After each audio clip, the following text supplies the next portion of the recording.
यीशु बच्चों, आइए हम छोटी सी प्रार्थना करते हैं और अपने विश्वास प्रशिक्षण श्रृंखला में आगे बढ़ेंगे।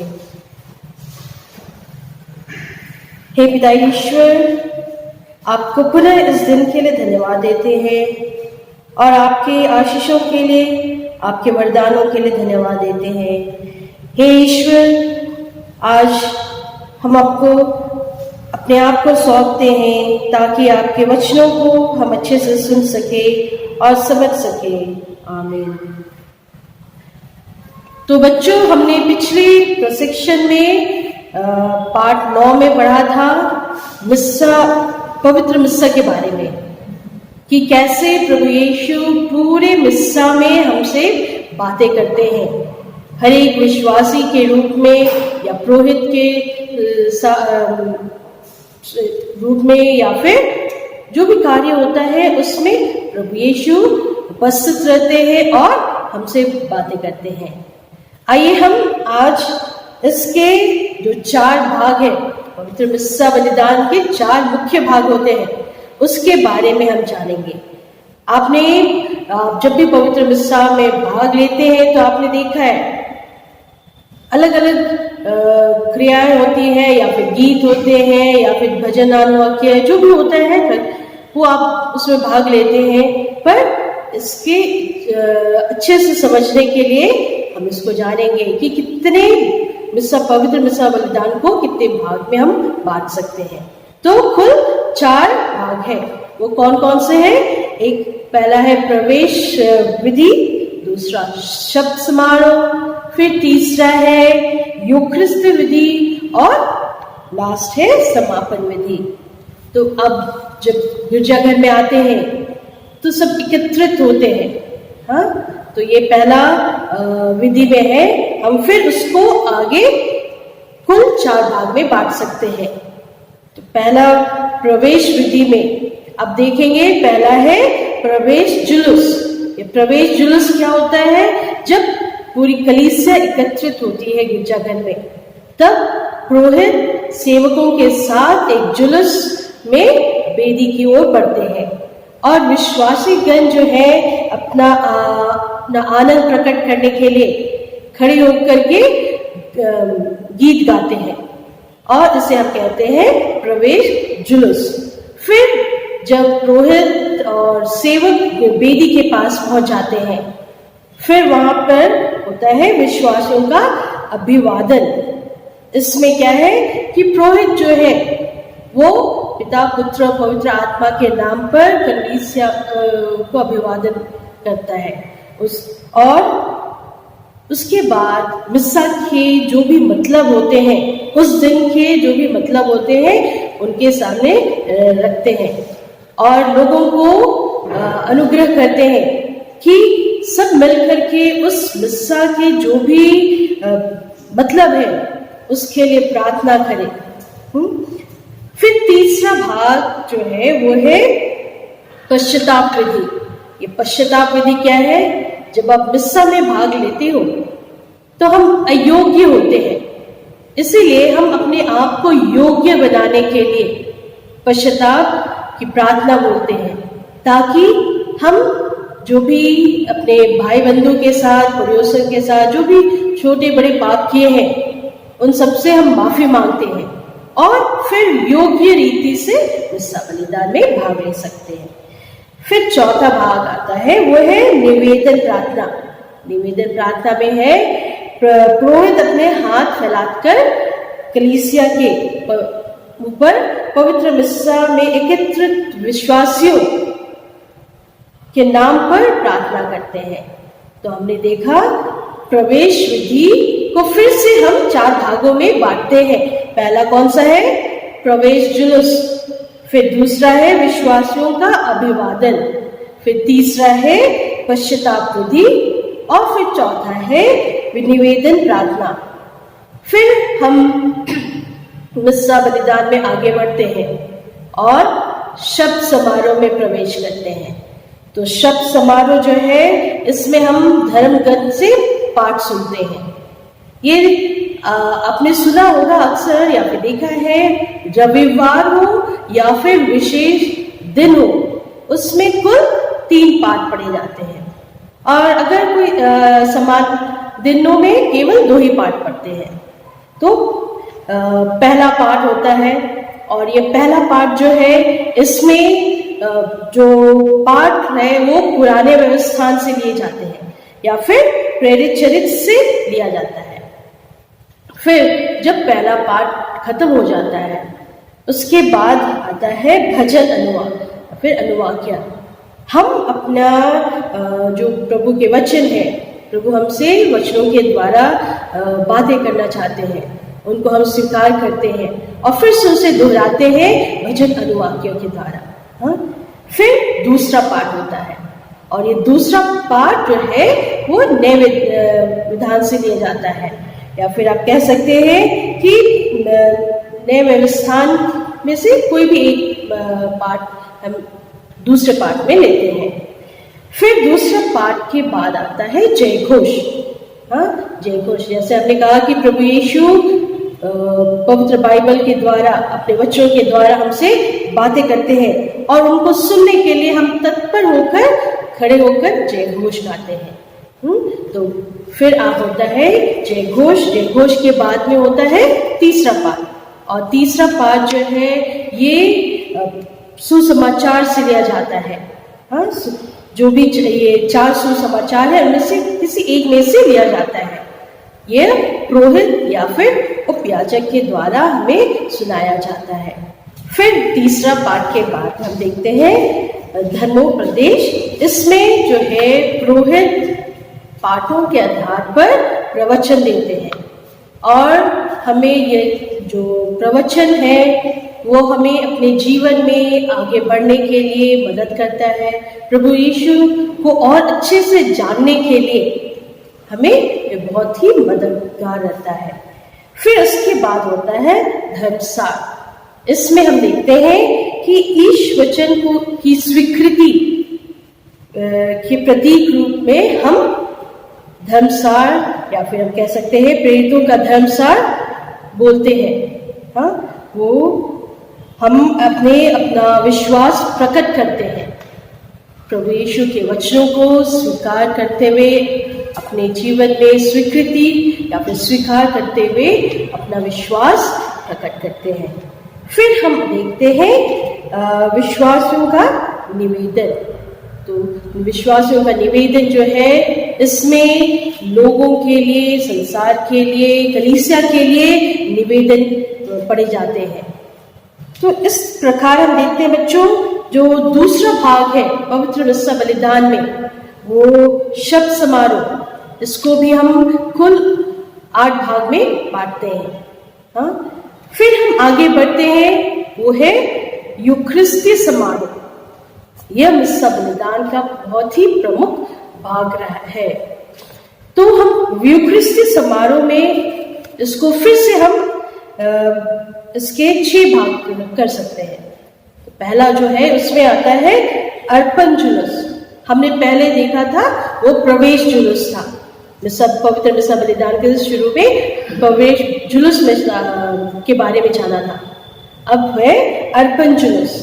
अब इसमें जो है, इस जुलूस में रोटी और दाखरस तथा अन्य चीजों को जो हम अपने दूसरों के लिए दान करते हैं, वे हम एक साथ एक जुलूस में आगे बढ़ के वेदी जो प्रभु ईश्वर को हम सौंपते हैं, और पुरोहित जो है प्रभु ईश्वर के जगह पे वो हमसे लेते हैं। वो हम जानते हैं कि पुरोहित प्रभु यीशु के स्थान में वो सब बलिदान हम संपन्न कर रहे हैं, इसलिए वे उनके नाम पे जो हम उपहार देते हैं, चढ़ाते हैं, वे पुरोहित ग्रहण करते हैं। और ये जब अर्पण जुलूस होता है तब हम अर्पण गीत गाते हैं। और पुरोहित जो है हमारे नाम पर ईश्वर को ये सारे भेंट, हम जो भी भेंट चढ़ाते हैं उनको प्रभु ईश्वर को चढ़ाते हैं। और फिर दूसरा हम देखते हैं उपहारों पर प्रार्थना। तो जो भी उपहार हम लाते हैं प्रभु ईश्वर को सौंपने के लिए, वो सारे उपहारों पर पुरोहित अपने हाथ रखते हैं और उन पर प्रार्थना करते हैं। फिर तीसरा भाग जो है अवतरणिका, इसमें हम प्रभु ईश्वर से प्राप्त सभी वरदानों के लिए धन्यवाद देते हैं और पवित्र पवित्र गीत गाते हैं। फिर आगे बढ़ते हैं और हम मुख्य भाग में पहुंचते हैं, वो है यूक्रिस्तीय प्रार्थना। इस यूक्रिस्तीय प्रार्थना में मिस्सा बलिदान का ये एक केंद्र बिंदु है। पवित्र मिस्सा बलिदान का ये बहुत ही प्रमुख भाग है।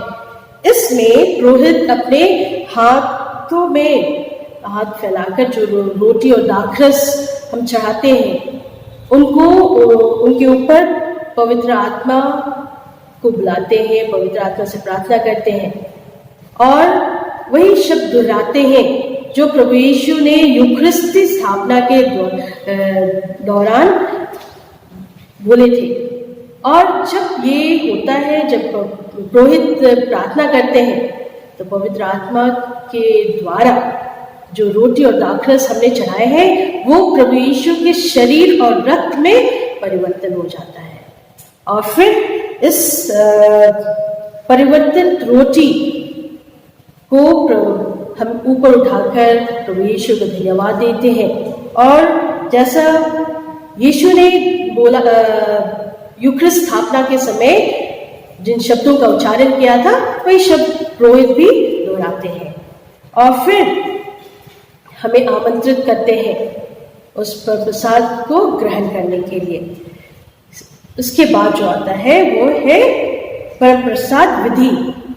हम जैसे शुरू में मिस्सा के शुरू में अयोग्य थे, तो योग्य रीति से शामिल होने के लिए हम पश्चाताप की प्रार्थना किए थे। इसी प्रकार हम परम प्रसाद ग्रहण करने से पहले अपने आप को आध्यात्मिक रूप से हम तैयार करते हैं, और ताकि हम पवित्र प्रसाद ग्रहण कर सकें।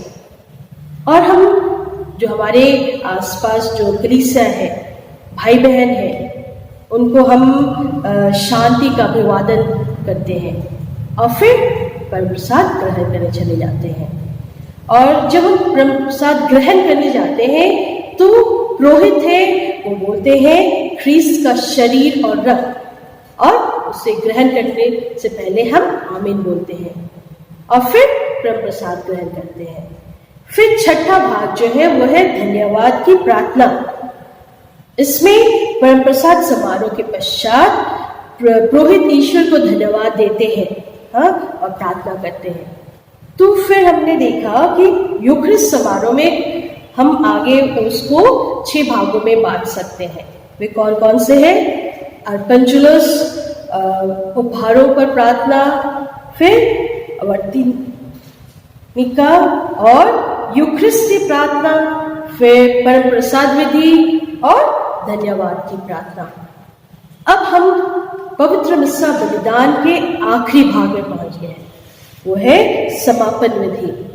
अब इस समापन विधि में पुरोहित ईश्वर की शांति और प्रेम की प्रार्थना के साथ कलीसिया को विदा देते हैं, और इस प्रकार पवित्र मिस्सा बलिदान समाप्त होता है। तो हमने देखा बच्चों, पवित्र मिस्सा बलिदान के कुल 4 भाग हैं, और इस 4 भाग को फिर हम और कभी किसी को 6 भाग में बांट सकते हैं, किसी को 4 भाग में बांट सकते हैं। हाँ, तो पवित्र मिस्सा बलिदान में हमने देखा है कैसे अलग अलग समय में, अलग अलग विधियों में, समारोह में प्रभु यीशु हमसे कैसे बातें करते हैं, और कैसे हमारे साथ हमारे दुखों को, हमारे समस्याओं को अपने ऊपर लेते हैं। ये हम आज अपना ये संकल्प लेंगे कि जो भी पवित्र मिस्सा में हम जब भाग लेते हैं, तब हम भक्ति भाव से इस पूरे मिस्सा बलिदान में भाग लेंगे, और मैं शुरू से अंत तक पवित्र मिस्सा में भाग लूंगी या फिर लूंगा। और गिरजाघर में जब आप प्रवेश करते हैं या पवित्र मिस्सा में जब भाग ले रहे हैं, तो आप इधर उधर ना देखें और कोई भी बात या किसी व्यक्ति से, आपके दो मित्रों से बात ना करें, बल्कि भक्ति पूर्वक आप मिस्सा बलिदान में आप भाग लेंगे, ऐसा आप संकल्प कीजिए। फिर आप यह भी संकल्प लें कि मैं जब खड़े होना समय है तब खड़े होंगे, और जब सब लोग गीत गा रहे हैं तो मिलकर सबके साथ गीत गाएंगे, और जब घुटनी टेकना है तो आप घुटनी टेकेंगे, और जब बैठना है तब बैठेंगे। मतलब आप व्यक्तिगत रूप से, हाँ, शारीरिक रूप से, मानसिक रूप से पवित्र मिस्सा बलिदान में आप भाग लेंगे। केवल आप शारीरिक रूप से मुख्य रूप वहां पर मौन रूप से नहीं बैठे रहेंगे, पर जो भी क्रियाएं होती हैं उसमें आप सक्रिय रूप से भाग लेंगे। तो आप यह भी प्रण लीजिए या संकल्प लीजिए कि जो भी तैयारी करनी होती है, जो वेदी का, उसमें आप मदद करेंगे, वेदी के सजावट के लिए, या फिर उस वेदी सेवक बनने के लिए, या फिर आप विश्वासों के निवेदन पढ़ने में या पाठ पढ़ने में, आप सब क्रिया में आप भाग लेंगे। आप यह भी प्रण लीजिए कि मैं पवित्र आत्मा ग्रहण करने, आप बोलेंगे पवित्र यूखरिस्ट ग्रहण करने से पहले अपने आप को पूरी तरह से तैयार करूंगा या करूंगी। तो ये आज बच्चों ये संकल्प लीजिए कि आप अच्छे से पवित्र मिस्सा बलिदान में भाग लें और प्रभु यीशु को ग्रहण करें, क्योंकि हमने जाना है पवित्र मिस्सा बलिदान में प्रभु यीशु स्वयं शुरू से अंत तक उपस्थित रहते हैं और हमें अनेक वरदान देने की कोशिश करते हैं। और अगर हम अच्छे से अपनी तैयारी के साथ उसमें भाग लें तो अवश्य हमें अनेकों वरदान प्राप्त होंगे। बच्चों, इस पाठ से जुड़े जीवन आदर्श है, पवित्र मिस्सा बलिदान हमारे आध्यात्मिक विकास के लिए परम आवश्यक है। हाँ, परम आवश्यक है, क्योंकि हमें जाना है हमें बहुत सारे वरदान मिलते हैं इस मिस्सा बलिदान में सच्चे हृदय से भाग लेने से। अब हम देखते हैं इस पाठ से जुड़े प्रश्नों की ओर, जो है आपको अच्छे से इनके उत्तर ढूंढने होंगे। आपको पाठ पढ़ें और इसके उत्तर ढूंढने की कोशिश करेंगे। पहला प्रश्न जो है वो है, पवित्र मिस्सा बलिदान की विशिष्ट रूपरेखा क्या है? पवित्र मिस्सा बलिदान की विशिष्ट रूपरेखा क्या है? फिर दूसरा प्रश्न है, पवित्र मिस्सा बलिदान के 4 प्रमुख भाग कौन कौन से हैं? हमने अभी किया है 4 प्रमुख भाग होते हैं, वे कौन कौन से हैं? फिर तीसरा प्रश्न जो है, पश्चाताप की विधि मिस्सा के आरंभ में क्यों होती है? अब जो पश्चाताप की प्रार्थना बोलते हैं वो मिस्सा के शुरुआत में ही क्यों होती है? फिर चौथा प्रश्न जो है, रविवार या महापर्व तथा अन्य मुख्य अवसरों के दिन मिस्सा बलिदान के कितने पाठ होते हैं? फिर पांचवा प्रश्न है, यूखरिस्ती प्रार्थना का विवरण दीजिए। फिर छठा है, आप सक्रिय रूप से पवित्र मिस्सा बलिदान में कैसे भाग लेंगे? तो आप किस प्रकार सक्रिय रूप से या फिर एक्टिव रूप से मिस्सा बलिदान में आप भाग ले सकते हैं, इसका उत्तर आपको देना है छठे प्रश्न में। अब इस पाठ से जुड़े जो क्रियाकलाप है, हम तीसरा अपने पुस्तक में जो है तीसरा क्रियाकलाप उस पे आप देखेंगे, वो उसमें है कि आप जब मिस्सा बलिदान में भाग लें तो आप अच्छे से सारे जो क्रियाएं हैं उनको देखें और इन प्रश्नों के आपको उत्तर देने होंगे। वो है कि हम कब कब खड़े होते हैं और क्यों खड़े होते हैं। फिर हम कब कब बैठते हैं और क्यों बैठते हैं। फिर तीसरा, हम कब कब घुटने टेकते हैं और क्यों टेकते हैं। तो आप मिस्सा में अच्छे से भाग लेंगे तो आपको पता चलेगा आप कब खड़े होते हो, क्यों खड़े होते हो, आपको बैठना कब होता है, या फिर आप घुटने कितनी बार टेकते हो और क्यों टेकते हो। पहला और दूसरा क्रियाकलाप जो है ये आप अभी तो हम नहीं कर पाते, कर सकते हैं, हम बाद में करेंगे। इस पाठ से जुड़ा जो ज्ञानवर्धन बातें हैं वो है मिस्सा बलिदान समारोह के समय 3 अवसरों पर जुलूस होते हैं। हाँ? पहला होता है प्रवेश जुलूस, दूसरा अर्पण जुलूस और तीसरा परम प्रसाद जुलूस। तो 3 जुलूस होते हैं पवित्र मिस्सा बलिदान में। फिर दूसरा है पवित्र मिस्सा बलिदान के दौरान अल्प मौन के अवसर। आपको जब मौन रखना है, ये कौन कौन से अवसर है? पश्चाताप की विधि के बाद, फिर पाठ पढ़ने के बाद तथा उपदेश के बाद, फिर परम प्रसाद ग्रहण करने के बाद, और हर अवसर पर जब पुरोहित विश्वासियों को प्रार्थना करने के लिए आमंत्रित करते हैं, तब इन 4 जगहों पे आपको मौन धारण रखना है, आपको बातचीत नहीं करना है। आपको कंठस्थ करने के लिए है अर्पण प्रार्थना। अब ध्यान से सुनेंगे। प्रभु अपने नाम की स्तुति तथा महिमा के लिए और हमारे तथा अपनी समस्त पवित्र कलीसिया के लाभ के लिए आपके हाथों से यह बलिदान ग्रहण करें। यह अर्पण प्रार्थना है जो आपको कंठस्थ करना है। फिर दूसरा है परम प्रसाद की प्रार्थना। हे प्रभु, मैं इस योग्य नहीं हूं कि आप मेरे यहाँ आए, किंतु एक ही शब्द कह दीजिए और मेरी आत्मा चंगी हो जाएगी। तो ये आप पवित्र मिस्सा बलिदान के दौरान जब आप बोलते हैं तो अपने आप ही कंठस्थ हो गया होगा। मैं आशा करती हूँ कि सभी लोग कंठस्थ कर लिए होंगे, और जो नहीं किए हैं वे अवश्य कंठस्थ कर लीजिए और पवित्र मिस्सा बलिदान के दौरान आप बोलिएगा। तो इस प्रकार बच्चों हम अपने पाठ 9 यही समाप्त करते हैं और एक छोटी सी प्रार्थना के द्वारा इस धर्म प्रोसेशन श्रृंखला को यही समाप्त करेंगे। हे पिता ईश्वर, आपको धन्यवाद देते हैं आपके जो आपने हमें ये अवसर दिया है आपको जानने के लिए, आपको समझने के लिए। हे पिता ईश्वर, आपसे विनती करते हैं कि आप हमेशा हमारे ऊपर अपने हाथ फैलाए रखें ताकि हर प्रकार की बुराई, हर प्रकार की बीमारी हमसे दूर रहे।